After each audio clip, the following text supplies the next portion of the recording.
entire world is saying, look at what India did. They were smarter than most others.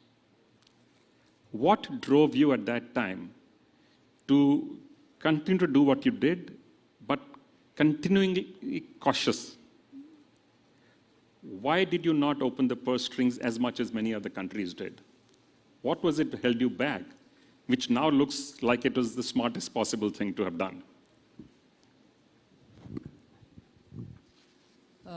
Thank you very much for all the kind words being said here and also out there.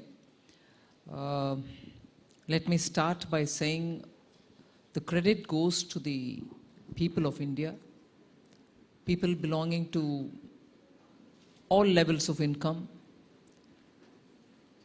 and the leadership of the Prime Minister, which together gave us the guidance, but also the tenacity, endurance, but also the spirit to fight, all of which I think has resulted in getting India where it is today. And in this, the question that you asked as to what held you back and what made you remain where you are in taking the call, the way we've taken, rather than the way loosening the purse and throwing money as though that will give the solution. I think the question is for them to say as to why they thought that was the blanket solution. Because logic or reasoning will tell you that once you are consulting different sections and they have voiced their concern, each differing from the other, or slightly at least differing from another, the solution had to be given to each according to the way they would want. And therefore we thought if the consultations are ongoing and if consultations are coming up with concrete suggestions, each to his comfort, each section to their comfort, we thought that's the best way. So it is one thing to listen to advice of, let's say, very respected economists. I have no criticism to offer to them. They had their viewpoint from the point of view of the theory as they teach. But ultimately, I think each country had its own way of solving its problems. We've come out well, and thanks to the credit of the people and their, literally, the confidence that you talk about, Maria, Angelo. They acquired the confidence. They thought it was for them to fight through, and the government did stand by them. So let me take the point I made a little bit earlier. India's economy getting to where it is now, being the 5th largest economy. Which are now going to be the big focus areas for you to move India from being the 5th largest economy further up the ladder, maybe to the 3rd? Because in power purchase parity, we already are the 3rd. Clearly, we're headed for growth, bigger growth than most others at this moment, and that is quite clear. But the question will be about the balance within the economy, which portions get more attention and which ones get moderated, because a challenge has been thrown out by the Prime Minister for India to be a developed nation by time we turn 100. And I think it's a wonderful way to look at India. So where is your big focus going to be now? I think the driver would be engaging the youth power. So sectors which have great potential for engaging them, and when I say youth, I mean youth with all sets of skills. You can start from the bottom to the top, which speaks about frontier technology related skills, innovative skills, or STEM sciences skills, or it can just be very, at the bottom, skilled, not so skilled workers. So when you're planning for the Indian economy for the next 25 years, which we are calling Amritkal, and PM has highlighted champion sectors will be the ones with which we start off. But the first litmus test would be how would it benefit the workforce? Some at the leadership level and some at the bottom, or some in the middle. But people come out of universities, colleges, schools with different sets of skills. All of them need prospects for the future. And in that prospect is where the next 25 years is going to be geared. So that will be the testing measure. But otherwise, of course, I will stretch the argument a bit more, not so much to make it a tenuous argument, but it is a fact that 3-4 years ago, when in Davos all of us heard Industrial Revolution 4.2, Web 3, IoT, artificial intelligence, I'm happy to say that India in the last 3-4 years has actually built its capacities on these. Today, if India is showing the way on digital payments, digital influence into your medical practice, setting up of 75 digital derived centers of learning, setting up of 75 digital banking. 75 is because we want to also remember that it happened in the 5th year of independence. The digitization, the rapid influence of digitization, even in areas like agriculture. So we've shown the way since after what we heard in Davos. So that is, I think, the kind of direction. Move it more towards digitization, even more, and also make sure the workforce participation is at its maximum. So let me take two comments, two things you mentioned. One is labor policy. How do we get more people sustainable economic opportunities? How do we ensure that the system is fair and encouraging of jobs? Because we have had this challenge, probably the single biggest challenge for us as a nation is to ensure the standard of living for all Indians. And I would imagine more than anything else, that's one thing we have to address. But of course, we have to address it through growth. That's the only positive way to do this. So is there a tweak or a change required in our policy to encourage more hiring and better compensation and better work conditions? Well, if I take the example of the PLI, the Productivity Linked Incentive Scheme, one of the things was, as much as we looked at every addition to the production, every unit in addition that you produce, and at that scale, we were also looking at what will be the impact on our labor force. And when we are talking about MSMEs, that's large, but when we are talking about MSMEs on the other end of the spectrum, we are looking at in-situ solutions for MSMEs wherever they are, because locally, they are the ones who give training, they are the ones who are going to be able to employ locally as much as collectively, if you think, as the large-scale units. So the policy has necessarily underlined the importance of labor and engagement of labor, and that's where we think we are pushing technology, digitalization, as much as we are pushing opportunities for work. You're right. We will need to work on both ends. On the top end, we need to become global leaders, for sure. There's not even an option for many of our sectors. And we have some big leaders here, sitting here, who run global companies, who have demonstrated what India can do. Indians themselves have already led so many global enterprises. So individual capability is not an issue. So it is probably the tweak that's required systemic, is also in the work environment, I think, on both. The other comment you made, or let me stick to PLI for a moment. Chinese companies have gone and done things in manufacturing without fear of actually having made losses, because it in one way or the other gets made up by the government system, whether it's through hidden subsidies or through loans which continue to be non-performing loans. As you know, their percentage of non-performing loans is about the highest in the world. And do you believe the PLI will compensate enough for a whole variety of Indian businesses now to be globally leading? Because it has to be globally competitive first to become globally leading. Do you think that scheme, because the result is yet to be seen, we've only got one company that's been currently cleared for the scheme. Hopefully many more will get cleared in the coming weeks and months.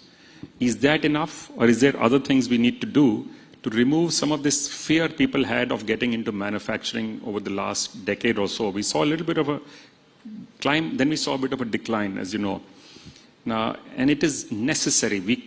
Of course, service is wonderful, but we cannot only be a services nation. We have to have a good spirit of agriculture, services, and manufacturing. You're right in saying we'll have to see how it goes on the PLI because only one has come and so on. But equally, I'm hearing a lot more companies who are moving out of China wanting to come because they find the policies a lot more attractive, not just the PLI, but overall the ecosystem is now far more facilitative of such companies coming out to locate themselves in India. If that is one of the things. The second, I think, no policy can be the end to itself. It's not as if we've given a solution and that's the end of the story. It keeps evolving as we go on. So that applies even to those industries which are coming into the sunrise sector for which we've given the policy support through an incentive. But if it's not sort of impertinent to say this now, I equally would want to know from the Indian industry, what is it that they are hesitant about even further? Since 2019, when I've taken charge of the finance ministry, I've been hearing, though the industry doesn't think it's conducive. All right, bring the rate down. All right, tax rate was brought down. And I keep defending industry, private sector, where even provocatively people have asked, what would you want to tell the private sector? We will do everything to get industry coming and investing here. Give PLI, we've given PLI. I want to hear from the Indian Inc. What's stopping you? When countries and industries abroad think this is the place to be in now, at this time, FDIs are coming, FPIs are coming, it's all, the stock market is so confident, the Indian retail investor believes in them. Is it like Hanuman? You don't believe in your own capacity, in your own strength, and has there got to be somebody, standing next and say, hey, you are Hanuman, do it. And who's that person who's going to tell the Hanuman? It can't certainly be the government. Maybe that's a role you have as well. So, if I look at the world right now, from the global economy flush and sloshing with cash, to a sudden turnaround, continuous and growing inflation across the globe, supply chains highly disrupted, either due to the war in Ukraine or the oil prices going up, or a whole host of little sparks in many places that have taken place. Even countries which had negative interest rates now have either zero or plus. Those who had zero have all gone up. We heard one only day before yesterday raising it 75 basis points in one go, which is very unusual for them, and making a statement that you will see 2 or 3 more increases in the coming days. We have been somewhat protected and certainly better than most of those economies. And by the way, some of that credit, of course, goes to you, while some of it goes to people who work the economy. For allowing that space, building the guardrails. At the point we are, how do you see the growth taking place? What do you think is the possibility right now for allowing India to take advantage of a difficult global situation? Because we are at this moment better off. We are not where we need to be because we still have work to do, but we are clearly better off. So is there some plan that you have or guidance for this system and put out an expectation from the industry and the players of the economy as to what can we hope to see in India in the next 6 months to a year? I'm going to take off at a point which probably wouldn't be the expected answer. Okay. Now, I'm glad that the PM is talking about the kartavya bhav. Sabka saath, sabka vikas, sabka vishwas, but sabka prayas. I think all of us will have to start doing what we can best do. Of course, infusing in it a certain seva bhav. We are doing it for the country. But of course, I learn my profit. I'll have my own income. All that is fine. But time has come that each one do a bit. Who, after all, started the startup movement? It was the young boys and girls. Haven't they come out saying, we'll be here, we'll show what we can, and then, of course, started saying, wouldn't it be better for you all to give us some support? So, if they could prove it, even despite the pandemic, within 2-3 years, since 2015, PM's support has been upfront for the startups. So I think it's time now to show a prowess, each one of us, for ourselves. And that itself will give the creative momentum. Again, sorry for being referring to stories or mythology or Indian epics. But that's us, so please I was very glad to hear you talk of it. Ours is a civilization. It's been in us for a millennia. Haven't we heard of the story of the several birds, all of them on the floor, being deceived by a hunter by throwing a net on it? Each bird tried to get out of it but couldn't. But how did they all get out? By collectively flying on the spot in such a way the momentum was acquired and they lifted off with the net on them. Isn't that a story that all of us will have to look at?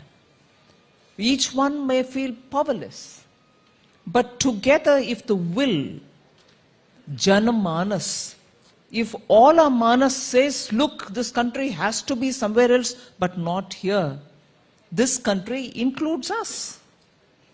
So I would think it's the time to get unfettered in the areas that we are and lift like that flock of birds. Hunter be damned, I'm taking your net and all and I'm flying off. That's the time for India today now. And which place, a better place than Mind Summit to talk about it? Absolutely.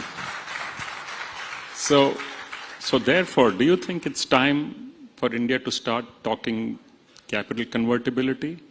At one point, and interestingly, the Reserve Bank governor made a statement. I don't remember if it was in a private conversation or a public statement. I think it's not an event. He said it's a journey. So are we expecting or hoping to see some steps, because that is part of our internationalization as well?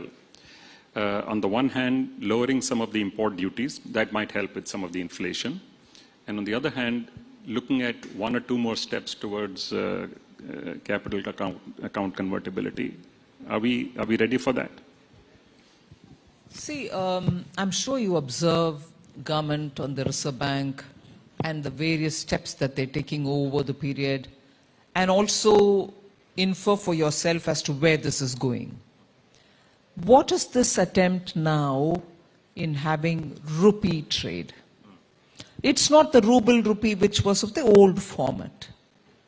Now this formulation, which I'm glad the RBI has come up at a time which was so critical, we are seeing interest coming from so many different countries, all of which think, yes, it's possible to trade in, say, rupee, and those are significant points of transactions, and in a way is opening the Indian economy a lot more than what it can imagine to be. So if that is one milestone, may not be that milestone which you would have predicted in the old pre-pandemic India. Now, post-pandemic India is coming up with so many out-of-the-box solutions. Although there are still some who would only, pick up on the old example and say, would you do this, would you do that, would you? No, the solutions are also new solutions. And as a result, I would like to highlight the fact that we are lots more open with the Indian economy, lots more open in the way we are talking to countries. We are willing to have our digital platforms become interoperable between countries to enable cross-border transactions. So there are several tools which didn't exist earlier, through which Indian economy is getting opened up. So I want to have these beads which are getting into the string in your conversation. And that's actually making India a lot more surprise the world, but be there with them. So those are worth studying. Absolutely. So tax to GDP ratio is up, GST collections are up, revenues overall are up. So lots and lots of good news on that front. These numbers, however, are of averages or of macro numbers. On the micro, however, we still have challenges. And unfortunately, those challenges at this moment exist mostly in small industry or highly labor-oriented activities. And those are the ones which continue to suffer in some sense, still not recovered since the start of the COVID. And that, I think, is something that deserves some kind of attention. Again, I'm not only talking on a subsidy basis, but a supportive system to get them on track for growth. Because there is growth in India at this moment. We are uniquely positioned. If you look objectively around the globe, we're one of the very few large countries which can see 25 or 30 years of secular growth ahead of us. Of course, we'll see some ups and downs, but it seems reasonably clear that we will have a growth path. We put in all the building blocks in the last 10, 15 years, or 20 years in India, and we are now putting in the additional riders which will help accelerate this growth. Do you see us going back to the 10+% growth in coming years? Well, it's very difficult for me to predict on specific numbers. But people who are in the job of predicting future, particularly those in business, like for instance the recent Morgan Stanley report, has unhesitatingly said